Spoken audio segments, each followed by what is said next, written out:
नमस्कार दोस्तों, SSC, MTS, CHSL, CGL answer question series में आपका स्वागत है। और इस कड़ी का हमारा ये अगला लेक्चर है। और इसमें हमारा जो पहला क्वेश्चन है, इसमें ये पूछा गया किस अखबार का संचालन ईश्वर चंद्र विद्यासागर करते थे। तो अभी पिछले लेक्चर सीरीज में हमने डिस्कस किया था, यहाँ से क्वेश्चन पूछे वो जा रहे हैं कि अखबारों का संचालन कौन से समाज सुधारक के द्वारा किया जा रहा था। तो इसमें हमारा पूछा गया कि ईश्वर चंद्र विद्यासागर कौन से अखबार का संचालन करते थे, तो सोम प्रकाश। तो ईश्वर चंद्र विद्यासागर का यह अखबार है।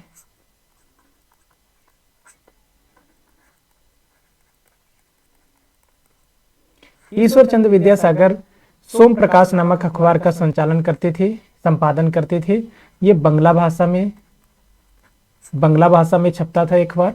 और 1878 में लॉर्ड लिटन ने वर्नाकुलर प्रेस एक्ट पारित करवाया था, जिसके माध्यम से ईश्वर चंद्र विद्यासागर का समाचार पत्र सोम प्रकाश सबसे पहले प्रतिबंधित हुआ था। ईश्वर चंद्र विद्यासागर भारत के एक महान समाज सुधारक थे।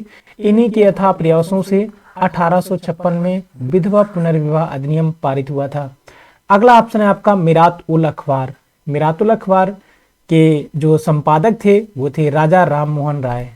राजा राम मोहन राय। तो राजा राम मोहन राय इस अखबार के संपादक थे और इन्होंने कई अखबार और कई समाचार पत्रों पत्रिकाओं का संपादन किया। राजा राम मोहन राय, इन्हें राजा की उपाधि अकबर द्वितीय ने दी थी। भारत के महान व्यक्तित्व थे। इन्हें लगभग 1 दर्जन भाषाओं का ज्ञान था और इन्होंने ब्राह्मणिकल मैगजीन नामक पुस्तक का प्रकाशन किया।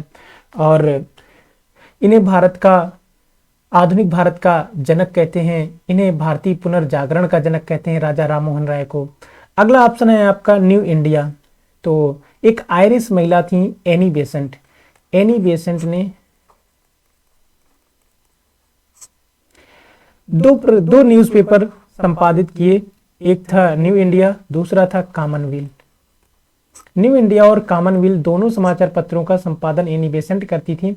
1917 में भारतीय राष्ट्रीय कांग्रेस का कलकत्ता अधिवेशन हुआ और इसकी अध्यक्ष बनी एनी बेसेंट। तो भारतीय राष्ट्रीय कांग्रेस की अध्यक्ष बनने वाली पहली महिला एनी बेसेंट थी। और 1916 में एनी बेसेंट ने होम रूल लीग आंदोलन शुरू किया। होम रूल लीग का गठन किया, जिसने एक आंदोलन शुरू किया जिसका नाम है होम रूल लीग आंदोलन। अगला ऑप्शन है आपका राष्ट्र गुप्तार। तो राष्ट्र गुप्तार ये जो समाचार पत्र है, इसका संपादन दादा भाई नौरोजी के द्वारा किया जाता था। दादा भाई नौरोजी। राष्ट्र गुप्तार नामक समाचार पत्र का संपादन दादा भाई नौरोजी करते थे। इन्हें भारत का ग्रैंड ओल्ड मैन कहा जाता था, भारत का वयोवृद्ध पुरुष। ब्रिटेन की संसद के सदस्य बनने वाले पहले भारतीय थे दादा भाई नौरोजी। भारत में राष्ट्रीय आय और प्रति व्यक्ति आय का आकलन करने वाले पहले व्यक्ति थे। धन के निष्कासन का सिद्धांत दिया इन्होंने। Poverty and un-British rule in India नामक पुस्तक का संपादन किया इन्होंने। 1866 में इन्होंने लंदन में ईस्ट इंडिया एसोसिएशन का गठन किया। मुंबई में रहनुमाई मजदयासन सभा की स्थापना की दादा भाई नौरोजी ने। तो इनका एक अहम योगदान रहा है हमारे देश के उत्थान में या इतिहास में या समाज सुधार में। तो इस अखबार का संचालन ईश्वर चंद्र विद्यासागर करते थे। अगला क्वेश्चन है आपका भारतीय कम्युनिस्ट पार्टी का गठन कब हुआ। तो इसमें जो हमारा पहला ऑप्शन है, इसमें लिखा 1925। तो मानवेंद्र नाथ राय ने 1925 में कम्युनिस्ट पार्टी की स्थापना की। कहां पर? कानपुर में। तो मानवेंद्र नाथ राय ने 1925 में कानपुर में, एमएन राय ने 1925 में कानपुर में भारतीय कम्युनिस्ट पार्टी की स्थापना की। अगला ऑप्शन है 1998। तो ममता बनर्जी ने, जो वर्तमान में पश्चिम बंगाल की मुख्यमंत्री हैं, ममता बनर्जी ने 1998 में तृणमूल कांग्रेस की स्थापना की। तृणमूल कांग्रेस की स्थापना की। तो ममता बनर्जी ने 1998 में तृणमूल कांग्रेस की स्थापना की। 2013 में नेशनल पीपुल्स पार्टी का गठन हुआ। पीए संगमा ने किया इसका गठन। वर्तमान में इसके अध्यक्ष कॉनराड संगमा है। कॉनराड संगमा ये भारत का एक राष्ट्रीय दल घोषित हो चुका है। कॉनराड संगमा मेघालय के मुख्यमंत्री भी हैं और नेशनल पीपुल्स पार्टी के अध्यक्ष भी हैं। तो ये ध्यान रखना है, ये भारत का सबसे नवीनतम राष्ट्रीय राजनीतिक दल है। 1985 में यहाँ 1980 कर लेते हैं। 1980 में बीजेपी का गठन हुआ। बीजेपी 1980 में भारतीय जनता पार्टी का गठन हुआ। किसने किया इसका गठन? तो अटल बिहारी वाजपेयी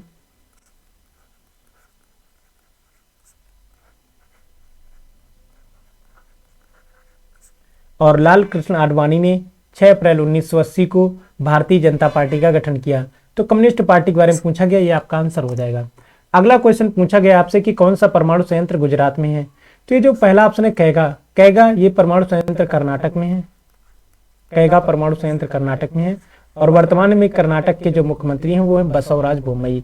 कर्नाटक के जो मुख्यमंत्री कौन है? बसवराज बोम्मई। और यहाँ के राज्यपाल कौन है? तो थावर चंद्र गहलोत। अगला ऑप्शन है नरोरा, ये उत्तर प्रदेश का परमाणु संयंत्र है, यूपी का परमाणु संयंत्र है और यहाँ के मुख्यमंत्री हैं योगी आदित्यनाथ और यहाँ की राज्यपाल हैं आनंदीबेन पटेल। राजधानी है लखनऊ। काकरापार ये परमाणु संयंत्र गुजरात में है और यहाँ के मुख्यमंत्री हैं भूपेंद्र पटेल और यहाँ के राज्यपाल हैं आचार्य देवव्रत। अगला ऑप्शन है आपका कल्पक्कम। कल्पक्कम ये परमाणु संयंत्र तमिलनाडु में है और तमिलनाडु के वर्तमान में मुख्यमंत्री एम.के. स्टालिन हैं। एम.के. स्टालिन और राज्यपाल आर.एन. रवि हैं। आर.एन. रवि राज्यपाल हैं, एम.के. स्टालिन मुख्यमंत्री हैं। और भारत में परमाणु कार्यक्रम का जनक माना जाता है होमी जहांगीर भाभा को।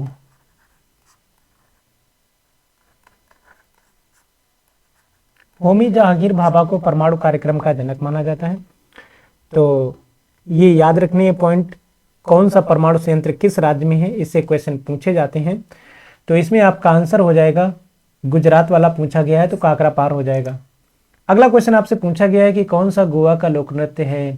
तो ये जो फुगड़ी है ये गोवा का लोक नृत्य है और हाल ही में ये एसएससी जीडी में पूछा गया कि फुगड़ी लोक नृत्य कहाँ का है, ये गोवा का है। गोवा के वर्तमान में सीएम कौन है? तो गोवा के वर्तमान में मुख्यमंत्री हैं प्रमोद सावंत और यहाँ के जो गवर्नर हैं वो कौन है? गवर्नर हैं श्रीधरन पिल्लई। गवर्नर हैं श्रीधरन पिल्लई। और गोवा की राजधानी क्या है? पणजी। गोवा की राजधानी पणजी है।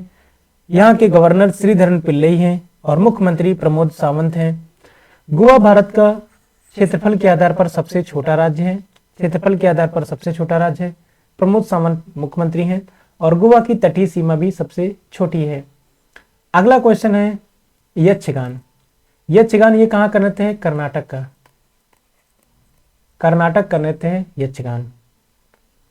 और कर्नाटक जैसा कि हमने अभी बताया, कर्नाटक की राजधानी बेंगलुरु है और यहाँ के मुख्यमंत्री बसवराज बोम्मई हैं, राज्यपाल थावरचंद गहलोत हैं। तो चीजें ध्यान रखनी है। नौटंकी उत्तर प्रदेश का नृत्य है, नौटंकी। और अगला ऑप्शन है बिहू, ये असम का है। असम का बिहू है। असम में कामाख्या मंदिर है। कामाख्या मंदिर असम में है। यहीं पर अंबुबाची का मेला लगता है और असम में ही दुनिया का सबसे बड़ा नदी द्वीप माजुली है। माजुली दुनिया का सबसे बड़ा नदी द्वीप माजुली नदी द्वीप असम में है, ब्रह्मपुत्र नदी में है। नेशनल वाटरवे 2 राष्ट्रीय जलमार्ग संख्या 2 असम में है। किस नदी में है? ब्रह्मपुत्र नदी में है। कहां से कहां तक है? सादिया से धुबरी तक है। लगभग 891 किलोमीटर लंबा है ये नेशनल वाटरवे 2। तो ये चीजें असम के बारे में ध्यान रखना है। यहाँ पर मानस, काजीरंगा, ये सभी नेशनल पार्क हैं। मानस, काजीरंगा, डिब्रू साइखोवा, ये नेशनल पार्क असम में है। तो इसमें आपसे क्वेश्चन पूछा गया फुगड़ी के बारे में, तो ये गोवा का है। अगला क्वेश्चन आपसे पूछा गया है कि सीजीआई की नियुक्ति कौन करता है। तो पहला ऑप्शन है प्रधानमंत्री। तो प्रधानमंत्री की नियुक्ति करते हैं राष्ट्रपति। ये क्वेश्चन आपसे एसएससी में पूछा गया है कि प्रधानमंत्री नियुक्त होता है या निर्वाचित होता है। तो प्रधानमंत्री नियुक्त होता है। कौन नियुक्त करता है इसकी? राष्ट्रपति करते हैं। ये सांसद के रूप में निर्वाचित होता है, अर्थात प्रधानमंत्री के पद का निर्वाचन नहीं होता है। कोई भी व्यक्ति लोकसभा या राज्यसभा किसी भी सदन से सदस्य के रूप में निर्वाचित हो जाए वो प्रधानमंत्री बन सकता है। अगर नहीं भी है किसी सदन का सदस्य तो 6 माह के अंदर उसे सदस्यता प्राप्त कर लेनी चाहिए। लोकसभा स्पीकर का निर्वाचन होता है। इसका निर्वाचन कैसे होता है? अर्थात जो नवनिर्वाचित लोकसभा होती है, नवनिर्वाचित लोकसभा, और उन्हीं लोकसभा में से एक का वही सदस्य, अर्थात वर्तमान में लोकसभा में 543 सदस्य हैं। तो जब नवनिर्वाचित लोकसभा एकत्र होती है पहली बार, तो यही 543 लोग अपने में से ही एक का निर्वाचन कर लेते हैं अध्यक्ष के रूप में, अर्थात स्पीकर के रूप में, और एक का निर्वाचन कर लेते हैं उपाध्यक्ष के रूप में। तो स्पीकर या डिप्टी स्पीकर का निर्वाचन होता है सांसद के रूप में, तो वो निर्वाचित होकर आता है, और यही निर्वाचित सांसद अपने में से ही एक का चयन करते हैं स्पीकर के रूप में, एक का चयन करते हैं डिप्टी स्पीकर के रूप में। तो ये चीजें ध्यान रखनी होगी। राष्ट्रपति ये नियुक्त नहीं होता है, ये निर्वाचित होता है। राष्ट्रपति का निर्वाचन लोकसभा के निर्वाचित सदस्य, राष्ट्रपति के चुनाव में लोकसभा के निर्वाचित सदस्य वोट डाल सकते हैं, राज्यसभा के निर्वाचित सदस्य वोट डाल सकते हैं, और विधानसभाओं के निर्वाचित सदस्य राष्ट्रपति के चुनाव में वोट डाल सकते हैं। अर्थात यहां से हमें यह पता चला कि मनोनीत सदस्य वोट नहीं डाल सकते और विधान परिषद के सदस्य वोट नहीं डाल सकते राष्ट्रपति के चुनाव में। उपराष्ट्रपति ये भी निर्वाचित होता है, और इसमें वोट कौन डाल सकता है? तो लोकसभा के सभी सदस्य और राज्यसभा के सभी सदस्य, लोकसभा और राज्यसभा के सभी सदस्य उपराष्ट्रपति के निर्वाचन में वोट डाल सकते हैं। तो इसमें आपसे पूछा गया सीजीआई की नियुक्ति कौन करता है। तो सीजीआई की नियुक्ति करते हैं राष्ट्रपति। सीजीआई की नियुक्ति कौन करते हैं? राष्ट्रपति। चीफ जस्टिस ऑफ इंडिया की नियुक्ति करते हैं राष्ट्रपति, और सीजीआई को शपथ भी राष्ट्रपति दिलाते हैं। राष्ट्रपति को शपथ सीजीआई दिलाते हैं, शपथ दोनों एक दूसरे को दिला लेते हैं। अगला क्वेश्चन पूछा गया आपसे कि कौन सा प्रावधान रूस से प्रेरित है। तो पहला ऑप्शन है आपका मूल कर्तव्य, फंडामेंटल ड्यूटीज। तो रूस अर्थात भूतपूर्व सोवियत संघ से मूल कर्तव्य प्रेरित है। पंचवर्षीय योजना का प्रावधान भी रूस से लिया गया, पंचवर्षीय योजना। हालांकि इनका उल्लेख संविधान में नहीं है पंचवर्षीय योजना का, लेकिन ये कॉन्सेप्ट भी रूस से अर्थात भूतपूर्व सोवियत संघ से प्रेरित है पंचवर्षीय योजना का प्रावधान। और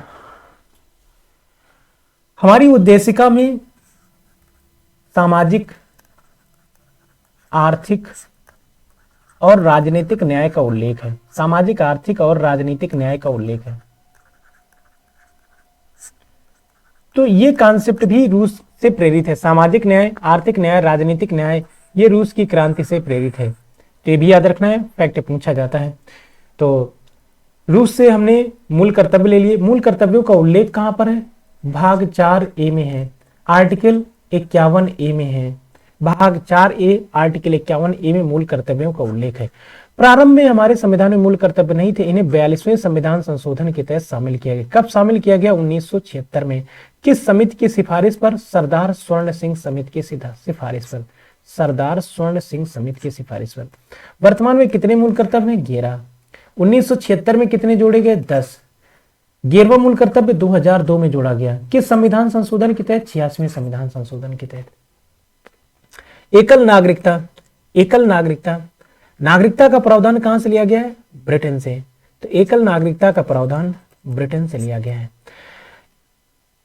और एक पॉइंट और याद रखना है, प्रधानमंत्री प्रणाली, प्रधानमंत्री प्रणाली, मंत्रिमंडलीय प्रणाली, मंडलीय प्रणाली, प्रधानमंत्री प्रणाली, मंत्रिमंडलीय प्रणाली, और राष्ट्रपति का पद भी ब्रिटेन के संविधान से प्रेरित है। संसदीय प्रणाली, यह भी ब्रिटेन से प्रेरित है। और एकल नागरिकता का प्रावधान ब्रिटेन से प्रेरित है। रिटें भी ब्रिटेन से ली गई हैं। रिटों का मूल अधिकार यूएसए से लिए गए हैं, लेकिन रिटें ब्रिटेन से प्रेरित है। अगला ऑप्शन है आपका उद्देशिका। उद्देशिका का विचार तो यूएसए के संविधान से प्रेरित है, लेकिन उद्देशिका की जो भाषा है हम भारत के लोग, ये ऑस्ट्रेलिया से प्रेरित है। आपात उपबंध ये जर्मनी से लिए गए हैं। जर्मनी से आपात उपबंध लिए गए हैं। जर्मनी का जो वीमर संविधान है वहां से आपात उपबंध लिए गए हैं। तो कौन सा प्रावधान रूस से प्रेरित है?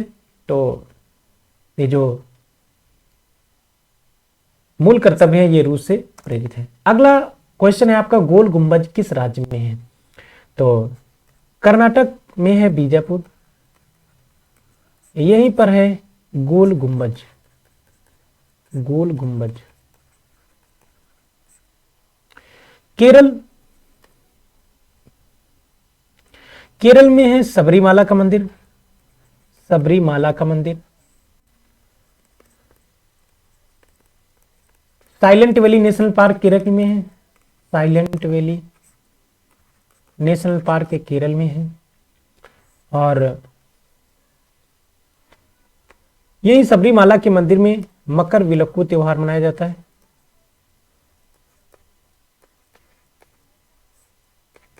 त्योहार। महाराष्ट्र, अजंता और एलोरा की गुफाएं। अजंता और एलोरा की गुफाएं महाराष्ट्र में हैं। आंध्र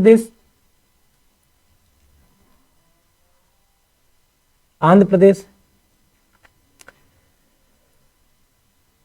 कोलेरू झील आंध्र प्रदेश में है। और इसरो का, इंडियन स्पेस रिसर्च ऑर्गेनाइजेशन का जो सैटेलाइट लॉन्चिंग सेंटर है जिसका नाम है सतीश धवन स्पेस सेंटर, ये भी आंध्र प्रदेश में है। तो गोल गुंबज कहां पर है? कर्नाटक में। अगला क्वेश्चन आपसे पूछा गया कौन सा त्योहार तमिलनाडु में मनाया जाता है? तो पहला ऑप्शन है बोनालू, ये तेलंगाना में मनाया जाता है। बहुत पूछा जाता है तेलंगाना में कौन सा त्योहार मनाते हैं? तो बोनालू त्योहार। तेलंगाना के मुख्यमंत्री चंद्रशेखर राव हैं और वर्तमान में यहाँ के राज्यपाल तमिलसाई सौंदरराजन हैं। हार्नबिल त्योहार ये नागालैंड का है। हार्नबिल फेस्टिवल नागालैंड में मनाया जाता है। दिसंबर महीने में मनाया जाता है, 1 से 10 दिसंबर तक मनाया जाता है। ध्यान रखना है क्योंकि हाल ही में सीजीएल के पेपर में पूछा गया कि हार्नबिल फेस्टिवल कब से कब तक मनाया जाता है। तो 1 दिसंबर से 10 दिसंबर तक मनाया जाता है नागालैंड में हार्नबिल फेस्टिवल। बाली यात्रा या बाली यात्रा ये उड़ीसा का है, महत्वपूर्ण उत्सव उड़ीसा का है बाली यात्रा। पोंगल ये तमिलनाडु का है। पोंगल ये तमिलनाडु का है। तो आपसे पूछा गया तमिलनाडु का कौन सा है? तो पोंगल। अगला क्वेश्चन आपसे पूछा गया किस रिकेट्स किस विटामिन की कमी उससे होता है? तो विटामिन ए की कमी से रतौंधी आंखों की बीमारी होती है। जीरोप्थेल्मिया,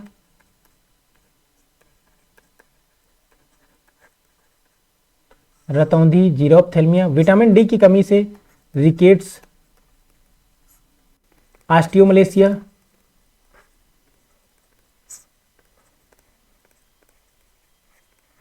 रिकेट्स और ऑस्टियोमलेशिया ये विटामिन डी की कमी से होता है। विटामिन डी एक ऐसा विटामिन है जो सूर्य के प्रकाश से भी प्राप्त हो जाता है, क्योंकि जो भी फैट ग्रहण किया जाता है, वसा जो ग्रहण की जाती है वो कोलेस्ट्रॉल में कन्वर्ट हो जाती है। और सूर्य का प्रकाश जब पड़ता है हमारी त्वचा के पीठ में, तो वो जो कोलेस्ट्रॉल होता है वो विटामिन डी में कन्वर्ट हो जाता है। और विटामिन डी क्या करता है, जो भी भोजन ग्रहण किया जाता है तो भोजन जब पच जाता है तो पचे हुए भोजन से कैल्शियम के अवशोषण का काम विटामिन डी करता है। विटामिन सी, इसकी कमी से कौन सा रोग हो जाता है? स्कर्वी रोग। स्कर्वी रोग विटामिन सी की कमी से हो जाता है। विटामिन बी1 की कमी से कौन सा रोग होता है? बेरी। इसे मांसपेशियों से संबंधित ये रोग है। विटामिन ए का रासायनिक नाम क्या है? रेटिनॉल, ये इसका रासायनिक नाम है। विटामिन डी का रासायनिक नाम क्या है? कैल्सिफेरॉल।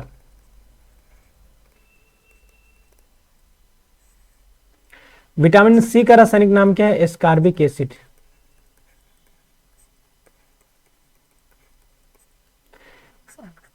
विटामिन बी1 का रासायनिक नाम क्या है? थायमिन।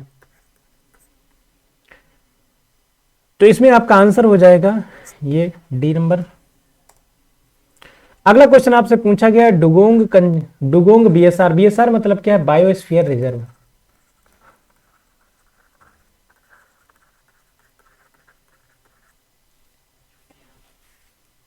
बायोस्फीयर रिजर्व बीएसआर ये कहां पर है? बायोस्फीयर रिजर्व के बारे में क्वेश्चन पूछा गया है। बीएसआर क्या होते हैं? जैव मंडल आरक्षित क्षेत्र होते हैं। यहाँ पर जैव विविधता का संरक्षण किया जाता है। जो नेशनल पार्क होता है उसका कई गुना बड़ा स्वरूप बीएसआर कहलाता है। और वर्तमान में भारत में 18 बीएसआर हैं, जिनमें से 12 बीएसआर को यूनेस्को ने मान्यता दे दी है।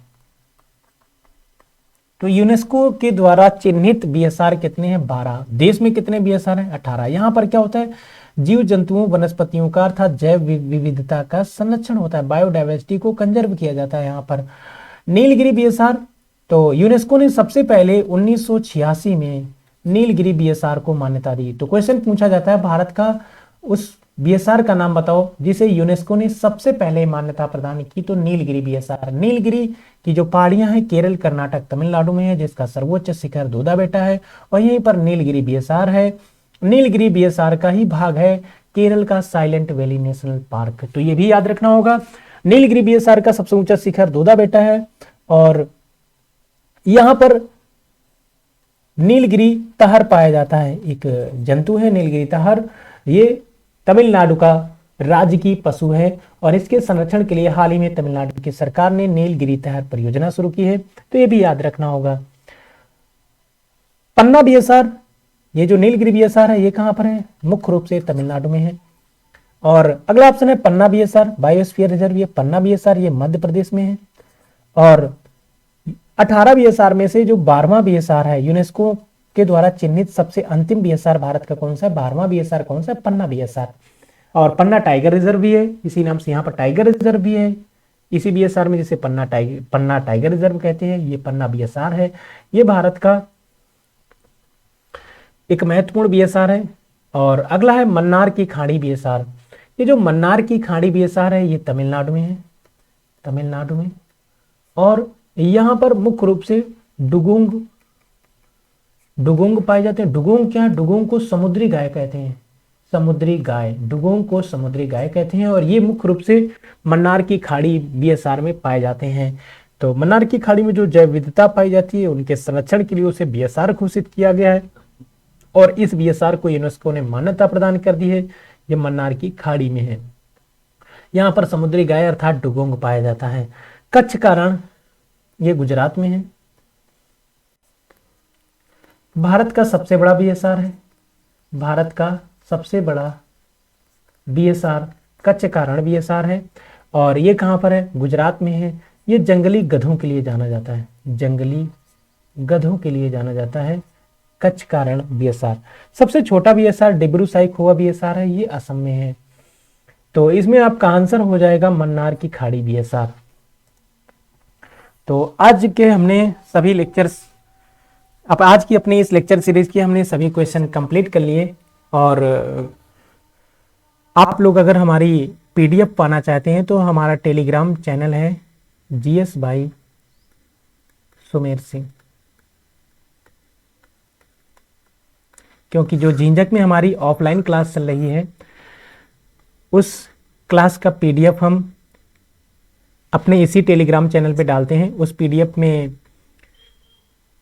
टॉपिक वाइज एमसीक्यूज होते हैं, उनको आप सॉल्व कर सकते हैं। Thank you for listening and watching.